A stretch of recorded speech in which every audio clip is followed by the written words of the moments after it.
The 5 Elements of Effective Thinking by Edward B. Berger and Michael Starbird. Picture 3 young guys in the 1970s, barely old enough to order a beer. One of them had already dropped out of college. They'd pooled every dollar they had into their first big venture, a company meant to analyze traffic patterns. They even came up with what they thought was a pretty clever name, Trafo-Data. They assembled the hardware, coded the software, and sat back, waiting for the world to beat a path to their door. Spoiler alert, the world didn't show up. The whole thing flopped spectacularly. They scraped together maybe a few $1,000 before pulling the plug. For most people, that's where the story ends. It becomes the kind of cautionary tale you share over coffee. Remember that time I tried to start a business? But 2 of those young men saw it differently. They squeezed every lesson, every painful mistake, every tiny insight from that disaster, and channeled it all into their next shot. A little startup called Microsoft. Maybe you've heard of it? Those 2 founders, Paul Allen and Bill Gates, proved something schools rarely teach us. Genius isn't about dodging failure. It's about dancing with it. It's about thinking in a completely different way. Here's a wild thought. What if the brilliance of Einstein, the artistic vision of Picasso, and the innovative mind of Steve Jobs wasn't some rare genetic lottery? What if it's actually a toolkit, a set of thinking habits so straightforward and practical that literally anyone, including you, can pick them up? That's exactly what we're exploring today in the 5 Elements of Effective Thinking, written by Edward B. Berger and Michael Starbird. These aren't your typical self-help gurus. They're award-winning math professors who've spent decades observing students. They've watched thousands of bright minds walk through their classrooms, some who hit a wall and quit, others who started from the exact same place but somehow cracked the code. They distilled their observations into 5 elegant, powerful principles. This isn't fluffy theory. It's a practical upgrade for your brain that helps you learn faster, solve problems more creatively, and see opportunities others miss completely. So let's hit pause on everything you think you know about learning. Forget the pressure of nailing it on the first try. Toss out the myth that some people are just born smarter. By the time we're done here, you'll have a fresh mental framework that can reshape how you approach school, work, relationships, everything. This isn't about boosting your GPA. It's about becoming sharper, more creative, and genuinely insightful. Where do we start? Right at ground level. The first element is called Earth, and it's all about building a foundation you can actually stand on. To create something strong and lasting, you need deep understanding. Now you're probably thinking, obviously I need to understand things. But here's the twist. Most of us have a pretty shallow grasp of what real understanding looks like. The authors share a story about a student named Silas. This kid studied his heart out for an exam. He read every chapter, memorized the important stuff, walked into that test room feeling pretty confident. Then he got his paper back with a brutal 58% scrawled across the top. He's genuinely confused. He tells his professor, "I really knew this material. I just made a bunch of careless mistakes." Here's the thing. Silas truly believed he had it down, but his understanding was like thin ice on a lake. Sure, it looked solid, but the moment any real weight hit it, a question worded slightly differently, a small twist on a familiar problem, it cracked wide open. He'd memorized facts without actually grasping the principles underneath. The first principle of the Earth element is this: understand simple things deeply. We tend to think experts are the ones who've mastered the most complex stuff. But the truth is different. Real masters, whether they're musicians, athletes, or scientists, are people who have incredibly deep command of the basics. The authors tell this beautiful story about a world-class trumpet player named Tony Plog. He was leading a master class with a bunch of already talented young musicians. One by one, they performed these incredibly difficult, technically dazzling pieces they played brilliantly. Tony listened, nodded politely, offered some feedback, and then did something nobody expected. He asked them to play a basic warm-up exercise. Just a handful of simple notes that any first-year student would know. They played it. It sounded fine, almost childish compared to the fireworks they'd just displayed. Then Tony picked up his own trumpet for the first time that day. He played that exact same simple phrase, and suddenly, the room changed. Each note was rich and alive, full of color and meaning. That basic melody became something exquisite. The gap between these talented students and this true master wasn't in the hard stuff. It was in how deeply he understood the simple stuff.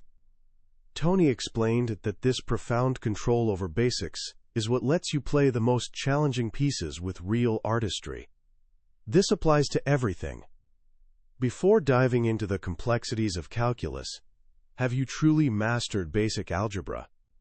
Before writing a sophisticated essay on World War II, do you actually understand the core human motivations that sparked the conflict? Deep work on simple ideas builds real mastery. The second part of building your foundation is learning to clear away the noise and find what actually matters. Life is cluttered. Problems come wrapped in layers of distracting details and context. Great thinkers are like sculptors who can see the statue hiding inside the marble. They chip away everything non-essential to reveal the core. Think about the early pioneers of human flight.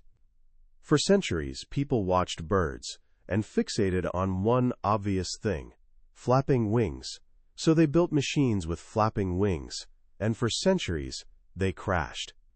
It wasn't until someone ignored the obvious flapping and focused on the subtle curve on top of the wing, the feature that actually creates lift, that we finally got off the ground. The artist Pablo Picasso demonstrated this brilliantly in a famous series of bull drawings. The first one is realistic, packed with detail, muscle definition, shading. But in each successive drawing, he systematically strips away details. The shading vanishes. The texture disappears. Three-dimensionality evaporates. By the final drawing, there's just a simple line drawing, maybe a dozen strokes on the page. But in those few lines, he captured the absolute essence of the bull, its power, strength, presence. He cleared the clutter, and the truth remained. This is a superpower. When you face a complicated problem, ask yourself, what's the distracting flapping wing here? What's the noise? And what's the subtle curve that actually matters? But building this foundation isn't just about seeing what's there. It's about being honest about what isn't. The third part of the earth element is seeing both what exists and what's missing. We all carry biases and assumptions. We see what we expect to see. One of the authors tells this great story from an art class. The professor showed an image of a monk standing on a shore, gazing out at an empty sea and sky. She asked, "What do you see?" Students sat there in awkward silence, desperately searching for some deep, hidden meaning. They were trying to sound smart, to say what they thought an art student should say. Finally, with theatrical exasperation, the professor answered her own question. "It's a painting of a monk. His back is toward us. He's standing near the shore. There's a blue sea and an enormous sky." The lesson wasn't really about art. It was about seeing clearly. Before searching for deeper meaning, you first need to acknowledge what's plainly there. And, just as importantly, notice what isn't. One of the greatest leaps in thinking is spotting the gaps, the empty spaces. In 1937, a grocery store owner named Sylvan Goldman watched his customers. He noticed a simple limitation.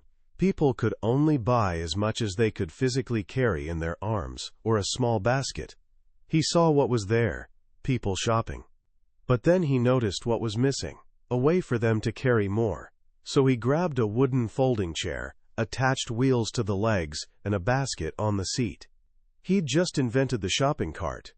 By noticing what was missing, he didn't just transform his own store.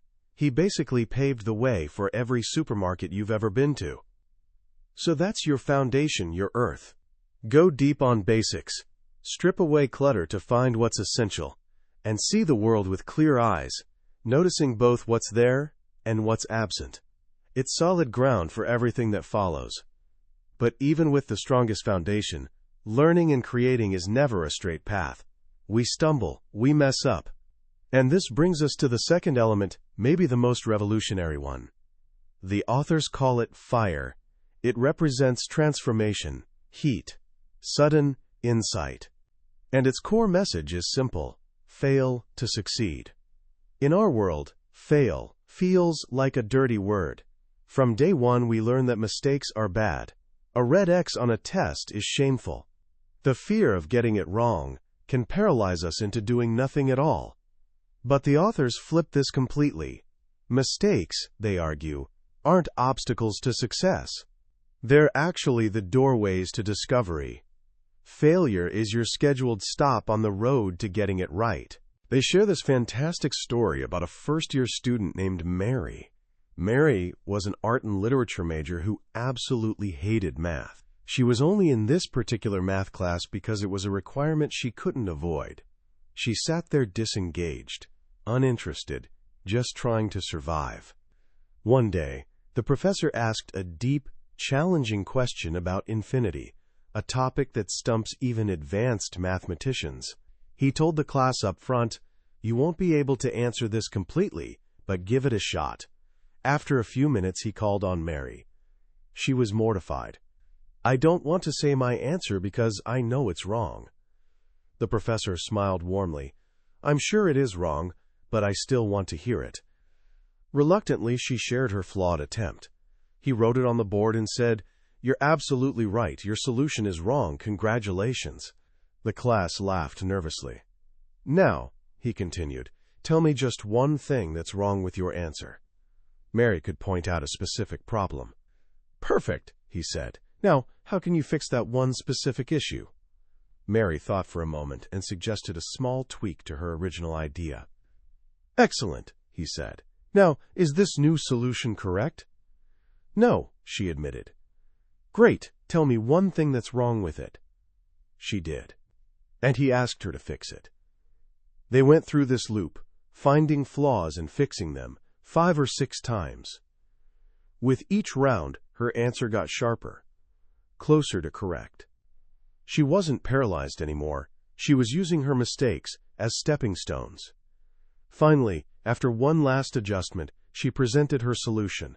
And it wasn't just correct. It was creative and original, an approach that wasn't even in the textbook. Mary, the art student who dreaded math, had created her own original mathematical idea. Her mind was blown. She realized she could use this exact process for the English essay she'd been stuck on. Just write a terrible first draft, then identify problems and fix them, one at a time. She felt liberated. The action she could always take was simply to make a mistake. That's the power of fire. It's understanding that every creative achievement, from Shakespeare's plays to the iPhone, evolved through a long chain of mistakes. First drafts are supposed to be bad. Prototypes are supposed to be flawed. The first attempt at governing the United States, the Articles of Confederation, was a failure. But the lessons from its defects led directly to the Constitution. When someone asked Thomas Edison about his thousands of failed light bulb attempts, he famously said, "I haven't failed. I've just found 10,000 ways that won't work." Each mistake wasn't a dead end. It was an arrow pointing toward the solution. The authors offer this powerful mental shift. Next time you face a tough challenge, tell yourself, "To solve this, I'll probably fail 9 times, but on the 10th try, I'll succeed." This simple reframe is incredibly freeing. When you make your first mistake, you don't think, "Oh no, I failed." You think, "Great, 1 down, 9 to go. I'm 10% closer." But there's another twist. Sometimes your wrong answer is actually the right answer to a different question. In 1970, a scientist at 3M named Spencer Silver was trying to create a super strong adhesive. He failed spectacularly. What he created was an incredibly weak adhesive. It would stick to things, but you could easily peel it off without leaving residue. Completely useless for what he wanted. A total failure. 4 years later, another 3M scientist, Arthur Fry, was getting frustrated.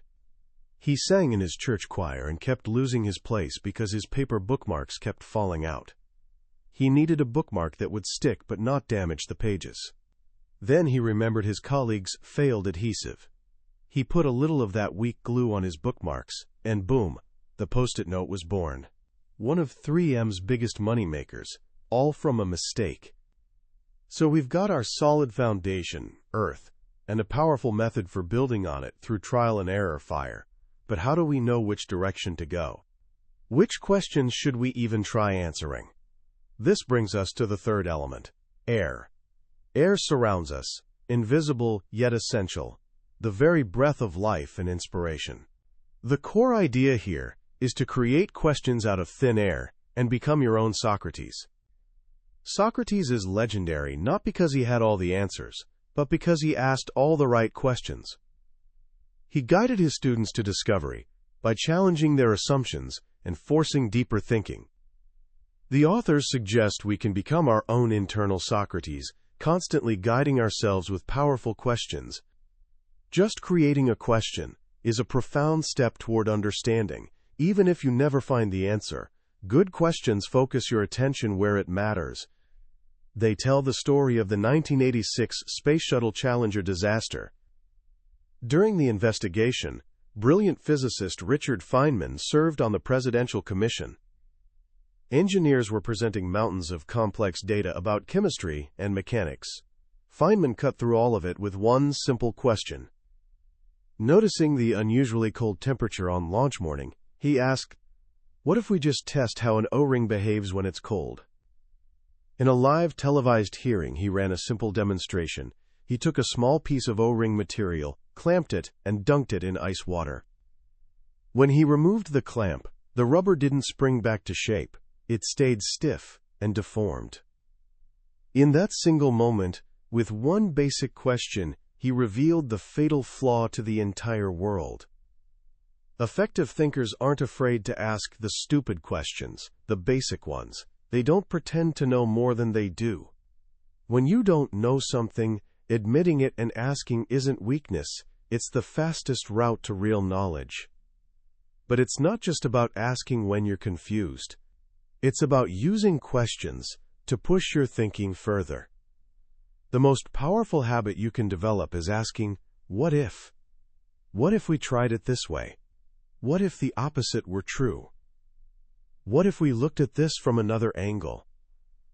These questions challenge the status quo and crack open new possibilities. The authors also stress asking, what's the real question? So often, we spend time trying to answer the wrong thing. A student asks, how can I ace my exam? But is that really the question? Focusing on the test itself is like training for a push-up competition by worrying about what shirt to wear. A better question, how can I understand this material so deeply that the exam becomes a simple demonstration of what I know? That question leads to different actions, not cramming, but engaging with material daily. The effective question leads to productive action. By cultivating this questioning habit, you become an active participant in your own learning, not a passive sponge. When you're in a lecture or meeting, instead of just listening, you're constantly thinking, what's the core idea here? What's being left out? How does this connect to what I already know? This transforms a boring lecture into an engaging mental workout, because you're generating half the interest yourself. You become your own teacher. Now we have our foundation, Earth, our method for progress, fire, and our compass, air. But ideas don't exist in isolation. They're connected. They flow from the past, through the present, into the future. This brings us to the fourth element, water. The key here is seeing the flow of ideas, looking back and looking forward. No great idea springs from nowhere. The authors use calculus as an example. We think of Isaac Newton as a lone genius who invented calculus in a flash of brilliance. But Newton himself said, "If I have seen further than others, it's because I stood on the shoulders of giants." The truth is, all the essential pieces of calculus had been developed by mathematicians over centuries. Newton and his contemporary Leibniz just saw how all the pieces fit together. They stood at exactly the right point in the flow of ideas. When you understand this, learning any subject gets easier. You stop seeing it as a massive list of disconnected facts to memorize. You see it as a story where one idea logically leads to the next. A 1,300-page calculus textbook isn't 1,300 separate ideas. It's really just two fundamental concepts, with everything else being examples, variations, and applications flowing naturally from that core. When you see the connections, the whole subject becomes more meaningful and way easier to remember. So one part of this element is looking back.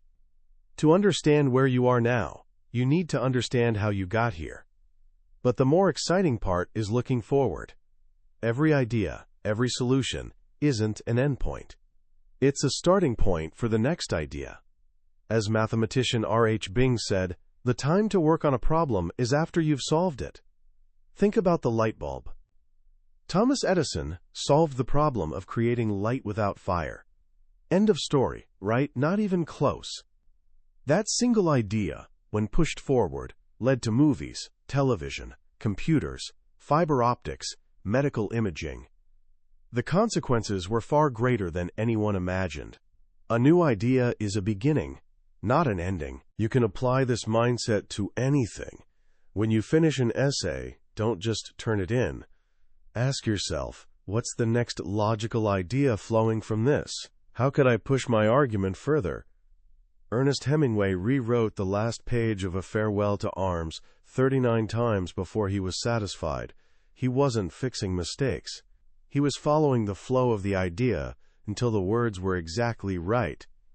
This thinking keeps you open to the future. The weird novelties of today become normal tomorrow. Impressionist paintings that critics mocked in the 1800s are now priceless masterpieces. Seeing the flow of ideas helps us recognize that the world, and our understanding, is always under construction. And this brings us to the final element, the one that ties everything together. The authors call it the quintessential element. In ancient philosophy, the quintessential element was the unchanging, perfect substance of the heavens.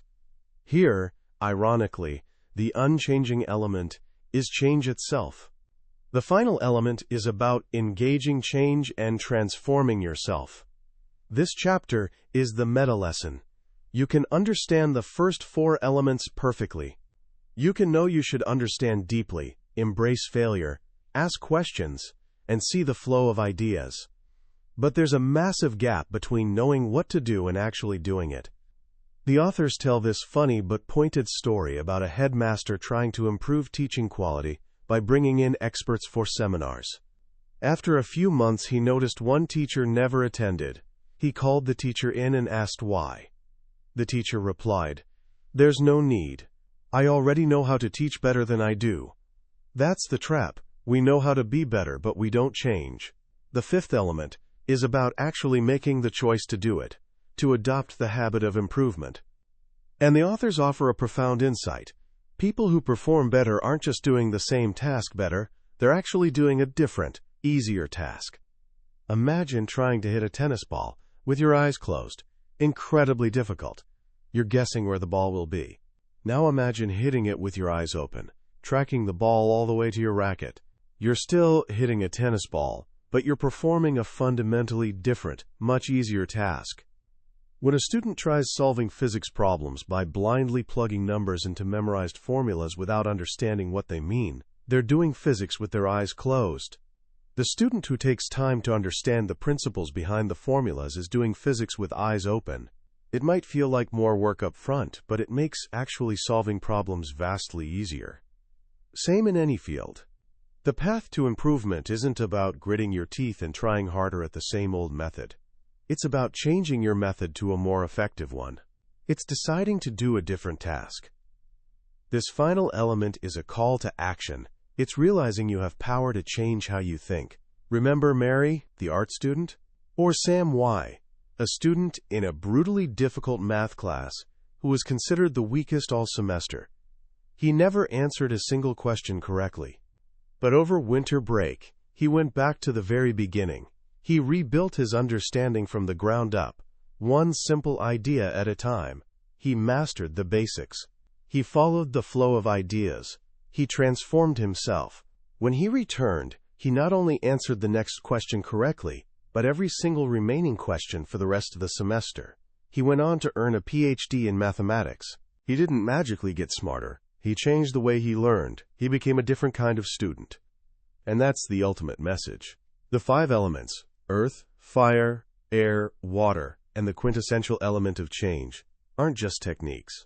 They're a path to transforming yourself into a more effective, creative, and successful person. They're a reminder that your potential isn't fixed. It's something you build, day by day, thought by thought. As we zoom out and look at the whole picture, what's the one big takeaway? For me, it's this message of empowerment. The book demolishes the myth of genius. It takes brilliance off its pedestal and hands it to us as a set of learnable tools.